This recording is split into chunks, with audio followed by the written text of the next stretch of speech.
Hello everyone, and welcome to our research study presentation. The topic we explored focused on effective communication strategies used for increasing giving back habits among cross-generational alumni of private colleges and universities.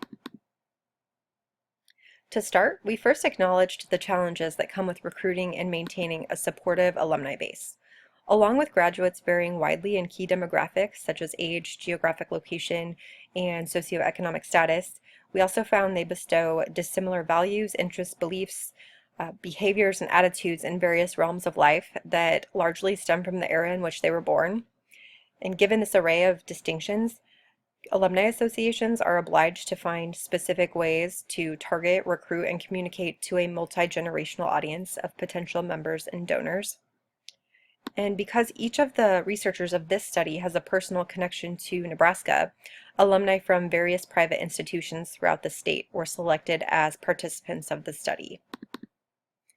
Our problem statement acknowledged that an opportunity does exist to increase the amount in which cross-generational alumni give back to their alma mater, either in the form of time or donations. Therefore, this research study sought to identify effective communication methods for propelling alumni of each generation to become or maintain a supportive connection with their alma mater.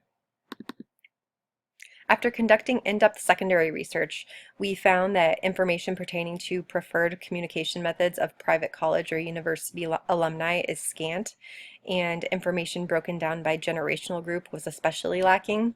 So in an effort to close that gap in research, we conducted our own qualitative study using real-life private college and university alumni. Our primary research aimed to answer three distinct research questions that explored the types of communications generational alumni prefer, how often they prefer to receive them, and how influential those communications are with respect to alumni support and involvement.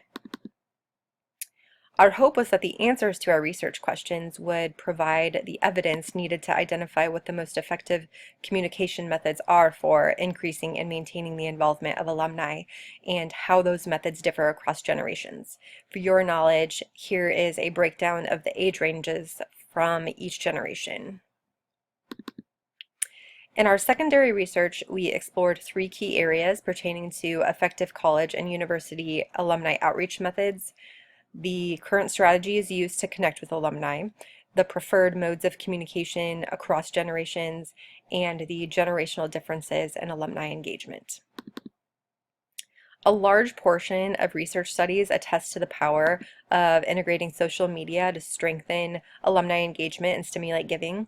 One major study specifically surveyed 1,700 U.S. colleges and universities and found that 47% are currently using social media to raise money, and 43% of those institutions have raised more than $10,000.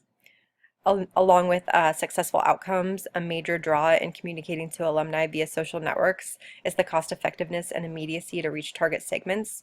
Many alumni, namely young alumni, already have a strong online presence of their own, which opens up an opportunity for them to serve as sharers of news for their alma mater. Studies also show that some colleges and universities have taken it upon themselves to construct their own private online alumni networking sites to give them access to certain data and contact information an existing social networking site may not provide. Email is also still viewed as an inexpensive, quick way for colleges and universities to stay in front of alumni. One study found that 46% of educational institutions consider email more effective than certain social media channels. Despite the rise of online communications, research also indicates that traditional offline alumni outreach strategies are also still effective. One such study that surveyed 1,100 college graduates found that 57% prefer direct mail compared to 31% who prefer email. Overall, our secondary research showed that older alumni still prefer to be reached by more traditional forms of communications, so email, telephone, direct mailers, whereas millennials have different preferences. You know, the internet is very central to their lives. They use it to stream music and movies, research information, socialize with friends, purchase products, and consume news. So, and brand communities are also becoming increasingly popular due to the ease of remaining in contact with peers of similar interests and aspirations. Research also revealed that millennials are passionate about being a part of something bigger that can impact others. However, they do expect credit for their actions and participation. In reviewing generational differences in donation behaviors, one study found that the silent generation is 29% more likely to give than baby boomers and 38% more likely than Generation X. Numbers were not calculated for millennials. However, it was noted that that generation is more likely to donate in the form of time instead of monetarily. Research also revealed two main categories to describe donor motivations: self-interest and personal belief in altruism. Significant factors in alumni giving habits included how immersed they were in school-related activities when they attended the institution, and whether or not they felt their educational experience prepared them for the real world. One study also discovered that alumni consider an institution's reputation and prestige important factors in determining their level of support and engagement. And another study found that alumni who donate shortly after graduation form a habit of giving and are more likely to make donations 20 years down the road versus those who did not start giving back upon graduation.